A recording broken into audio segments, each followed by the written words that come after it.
We've got something seriously exciting to unbox and review. Released just a few days ago, this is the latest product from Sony, the PlayStation Portal. Costing £199, I'm not exactly sure if this sits well in everyone's budget, especially knowing that you need to own the £450 PS5 console as well.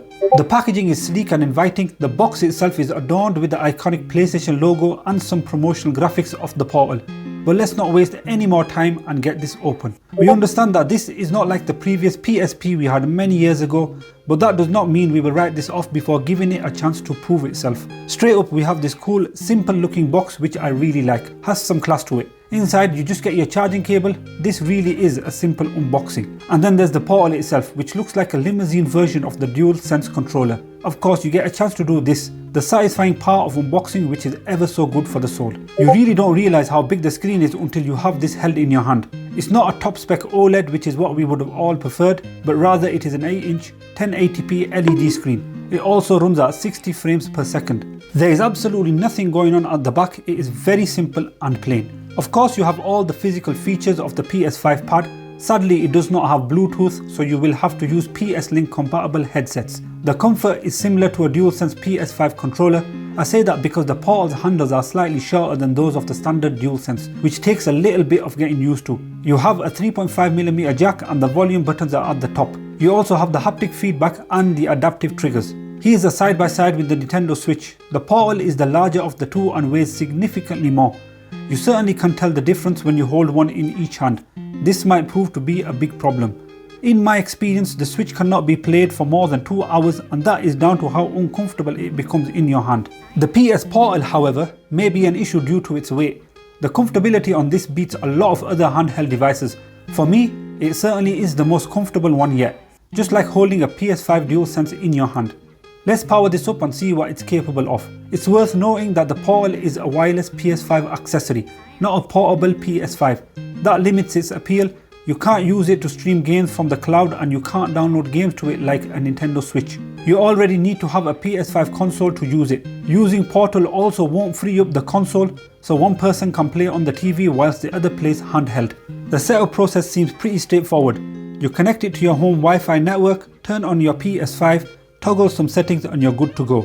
In practice, you'll probably have to download a software update for the handheld right out of the box. Log into your PS account and you might need to update your PS5 too.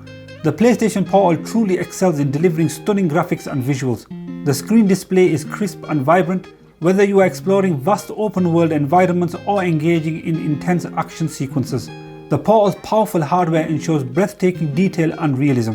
The vibrant colours, smooth frame rates and impressive lighting effects truly enhance the immersive gaming experience.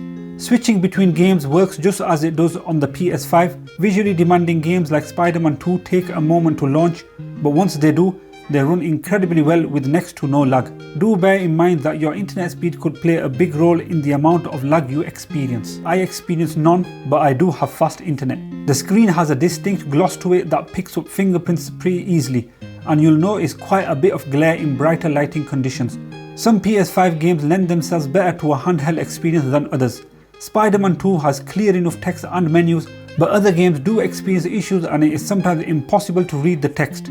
Portal can't access your PS5 unless you are logged in. If you use your PS5 often, it probably won't be a problem, but if you're not using your main console every day, there's a chance you'll have to briefly turn on your PS5 to log in just so you can play the Portal. It makes sense why it works this way, but it's still a pain to have to do this nonetheless. That could be resolved by a settings tweak or a software update in the future. Overall, the PlayStation Portal is a fantastic piece of hardware. It continues to set the standard for gaming consoles, offering a remarkable gaming experience. From its stunning graphics and extensive game library to its impressive performance and user-friendly interface, the Portal has something to offer every gaming enthusiast. Whether you're a casual gamer or a dedicated player, the PlayStation Portal's immersive experience will undoubtedly keep you entertained for hours on end. My initial impressions are overwhelmingly positive. Thank you for watching. This is the Unboxing Beard and we just unboxed the new Sony PlayStation Portal.